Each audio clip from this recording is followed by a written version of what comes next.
দিদা শুভেন্দুদার হাত ধরেই এখানে উন্নতি হবে, আমার একদম দৃঢ় বিশ্বাস। কারণ শুভেন্দুদা সহ আজকে শুভেন্দুদা এই মুমেন্টে যা, আর শুভেন্দুদার ব্যাপারটা হচ্ছে এই মুখ্যমন্ত্রীর দুর্নীতিটা কিন্তু শুভেন্দুদাই বার করেছে আজকে। কিন্তু এই মুখ্যমন্ত্রীর যে তোমার এই দুর্নীতিগুলো, এগুলো কিন্তু শুভেন্দুদাই প্রথম কি করেছে, বার করে দিয়েছে। দেখুন, সুচিত্রা যে তার উত্তম কুমারকে খুঁজে পেয়েছে তার জন্য আমরা খুব খুশি।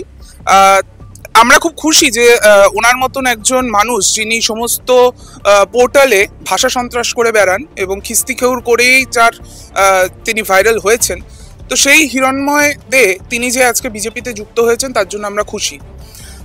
শুভেন্দু অধিকারী নাকি মমতা বন্দ্যোপাধ্যায় দুর্নীতি সামলে এনেছেন, কিন্তু আমরা তো দেখেছি যে শুভেন্দু অধিকারী হাতে মুড়ে টাকা নিয়েছেন। তো হিরণময় দে সেই সম্বন্ধে কি বলছেন সেটা আমার একটু জানার আগ্রহ রইল। আর তিনি যেই ভাষা প্রয়োগ করেছেন বিগত কিছুদিনে বাংলার সমস্ত সেলিব্রিটি যারা বাংলাকে বিশ্ব দরবারে গর্বিত করেছে, সেই সমস্ত মানুষদের নিয়ে তিনি যা ভাষা ব্যবহার করেছেন, আমরা জানতে চাই যে বিজেপি এই ব্যক্তিকে যুক্ত করে, হিরণময় দেকে যুক্ত করে তারা কি কি বার্তা দিতে চাইছে। তার মানে তারা সেটাকে এগ্রি করছে, তার ভাষাগুলো, তার বক্তব্যগুলোকে এগ্রি করছে, এটা ছাড়া আর কি হতে পারে। তো আমি খুব খুশি হব যদি এই ধরনের উনি যা ভাষা ব্যবহার করে এরপর বিজেপি যদি তাকে মুখপাত্রও করে, আমি একটু অবাক হব না। কিন্তু তিনি তো বলছেন যে যুব সমাজকে কাজ দেওয়ার বদলে মদের বোতল হাতে ধরিয়ে দিয়েছেন, একমাত্র মুখ্যমন্ত্রী সব জায়গায় মদের দোকানের লাইসেন্স নাকি তিনিই দিয়েছেন।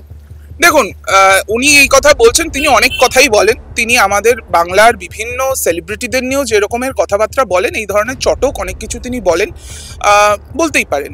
মদ টদ নিয়ে কথা হচ্ছে, তো এখন বিজেপিতে গেছেন ঠিকই আছে। বিজেপির নেতাদেরও মাঝে মাঝে আমরা যে সমস্ত ছবি ভাইরাল হতে দেখি, সেখানে এই ধরনের কথাবার্তা, মদ, এবং তিনি কথায় কথায় বলে টিএমসি মানেই নাকি মদ, মেয়ে ছেলে, এই ধরনের কথাবার্তা তিনি বলেন।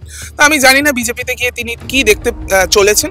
যাই হোক, আমার তার নতুন যেই ইনিংস তার জন্য তার প্রতি শুভেচ্ছা রইল। এবং বিজেপি তারা যে এরকম একজন ব্যক্তিকে ঢুকিয়ে নিয়েছে তাদের পার্টিতে, এতদিন তারা বিজেপি এবং সিপিএম এর হয়েই তিনি ন্যারেটিভ চালাতেন, প্রপাগান্ডা করতেন, সেটা যে আজকাল সরাসরি বিজেপিকে অ্যাট্রিবিউট করতে পারবো তার জন্য আমরা খুশি। এর আগে তিনি বলেছিলেন যে বিজেপি এ রাজ্যে যদি ক্ষমতায় আসে তবেই নাকি একমাত্র অর্থনৈতিক উন্নয়ন হবে, যেহেতু সেন্ট্রালে বিজেপির ক্ষমতায় রয়েছে। তার মানে তিনি বলতে চাইছেন যে পশ্চিমবঙ্গে ইচ্ছাকৃতভাবে কেন্দ্র সরকার টাকা পয়সা আটকে রেখে বাংলার অর্থনৈতিক যেই গতি সেটাকে তার মানে তারা আটকানোর চেষ্টা করছে। এটা একদম স্পষ্ট, এই একই কথা আমরাও বলি।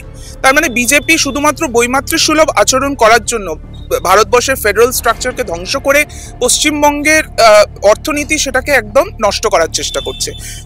আমি শুনছিলাম একটা জায়গায় তিনি বলছিলেন যে বাংলার হিউম্যান ডেভেলপমেন্ট ইন্ডেক্স নাকি খুব খারাপ। আমি চাইবো যে তিনি, আজকাল অনেক এআই সফটওয়্যার বেরিয়ে গেছে, তিনি চাইলে একটুখানি পড়াশোনা করুন, তিনি দেখুন যে পশ্চিমবঙ্গের এই জায়গাটা হিউম্যান ডেভেলপমেন্ট ইন্ডেক্সে সূচকে কোন জায়গায় রয়েছে এবং বিজেপি শাসিত রাজ্যগুলো কোন জায়গায় রয়েছে। পশ্চিমবঙ্গে এত বেকারত্ব, শিক্ষকরা রাস্তায়, ডাক্তাররা রাস্তায়, ছাত্রছাত্রী তারা রাস্তায়। পশ্চিমবঙ্গের বেকারত্বের হার কেন্দ্রীয় যে অল ইন্ডিয়া বেকারত্বের হারের থেকে কম।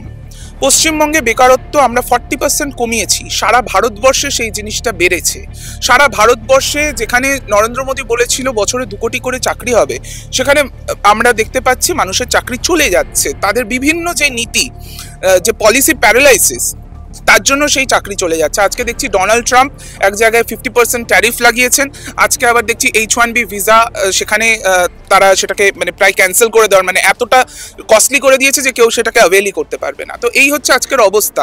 তো ভাইরাল সুচিত্রা ভাইরাল হওয়ার জন্য তিনি আরও অনেক কথা বলুন, কিন্তু এখন যেহেতু তিনি একটা দলে যুক্ত হয়েছেন, তো কথাগুলো একটু ভেবে বলুন, একটু পড়াশোনা করে বলুন, কারণ এরপরে আপনি যাই বলবেন সেটাকে কিন্তু বিজেপির বক্তব্য হিসেবেই আমরা গণ্য করব। বিজেপিতে যুক্ত হওয়ার পর তিনি আরো একটি কথা বলেছেন, তিনি বলেছেন যে বিজেপির থেকে যদি কোনো উন্নতি না হয় তবে তিনি বিজেপির বিরুদ্ধেও বলবেন। এরপর যদি তিনি, এরকম অনেকেই হয়েছে যে যারা বিজেপিতে ছিলেন আগে তারা তৃণমূলে এসেছেন, আবার আপনাদের দল থেকে অনেকেই বিজেপিতে গেছেন, পরবর্তীকালে কোনো সময় যদি তিনি তৃণমূলে আসতে চান, আপনারা কি তাকে সমর্থন করবেন? দেখুন, তৃণমূলে এই ধরনের এলিমেন্টকে আমরা কি জন্য নেওয়ার চেষ্টা করব? তৃণমূল কংগ্রেসের একটা ইউএসপি মমতা বন্দ্যোপাধ্যায়, বিজেপিতে কিছু নেই। শুভেন্দু অধিকারীকে নিয়েছিল তৃণমূলে যত রকমের মানে ফেলে দেওয়া যারা নেতা, হ্যাঁ, যারা ডিসকার্ডেড, তাদেরকে বিজেপি নিয়ে তারা সংসার বেঁধেছে। এবার সেই জায়গাতে সেটা দিয়েও হচ্ছে না, তারা বুঝতে পারছে তারা একটা আসন্ন একটা ভরাডুবির দিকে যাচ্ছে। সেই জন্য এরকম ভাইরাল হওয়া, সোশ্যাল মিডিয়াতে কিছু মানুষ যারা প্রচুর রিচ পেয়েছে, এইরকম কিছু ব্যক্তিত্বদের নিচ্ছে, যারা মানুষের কাছে মানে কি বলবো হাসির খোরাক ছাড়া আর কিছু নয়।